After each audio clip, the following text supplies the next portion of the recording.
Hi, I'm Kevin Graff, president of Graff Retail.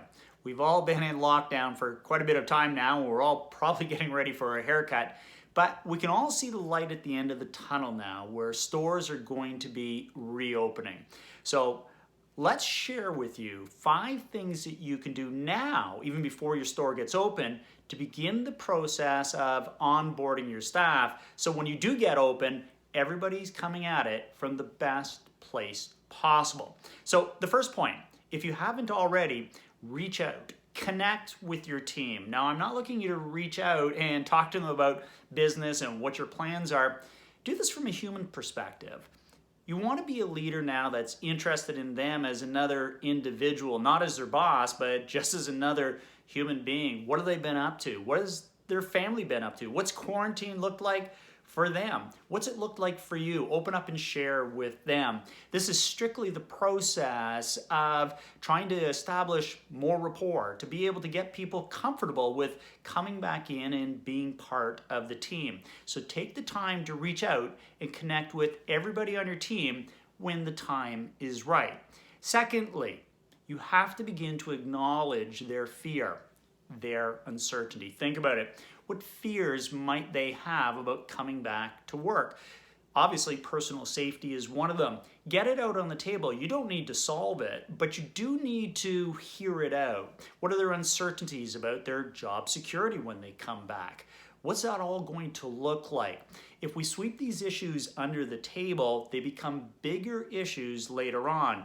As a matter of fact, the more you talk about the fear and the uncertainty, the more you begin to normalize it, and it becomes more comfortable for everybody to deal with it going forward. Third, establish trust. It's a long process of establishing trust, and as a leader going forward, nothing could be more important than the trust that they will have in you as their leader. Everybody wants a leader where they know they have their best interests at heart. We want to establish trust from both a physical and an emotional perspective. Physical trust is, will you be able to keep them safe? What are the safety protocols that you know are going to be in place and that you're going to stand up for and protect them with? And emotional trust is purely the fact that they want to know that it's going to be okay to talk, to communicate, to be able to share ideas, to be able to make mistakes without fear of reprisal, letting them essentially know that everything's going to be okay, and as the leader, that you've got their back. Fourth on our list, what can you learn now? What can we inspire them to do now to learn more of so that when we come back to work, we're all operating at a much higher level? And this will vary from organization to organization in terms of what you can do, but just think about it. If everybody could come back to your store knowing more about the products that you sell, higher sales skills, better service skills, better technical skills, how much better would your store be able to perform, and how much more comfortable and confident would they be?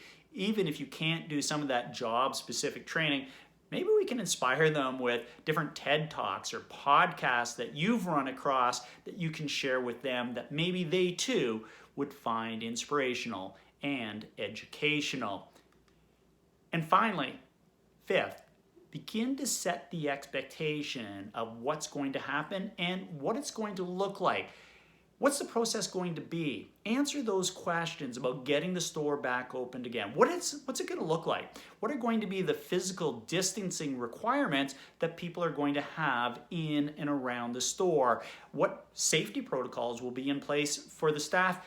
And what are you going to do when you have customers that don't respect those safety protocols? When you start to set those expectations in place, they start to develop the right frame of mind for coming back in the store.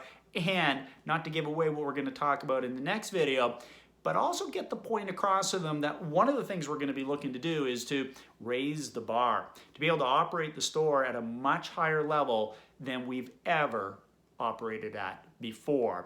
Look, those are 5 things that you can do right now to begin the process of onboarding your staff even before your store gets open.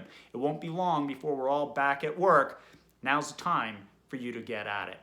We'll look forward to seeing you in the next video where we talk about things that you can do to onboard your staff once the store gets open.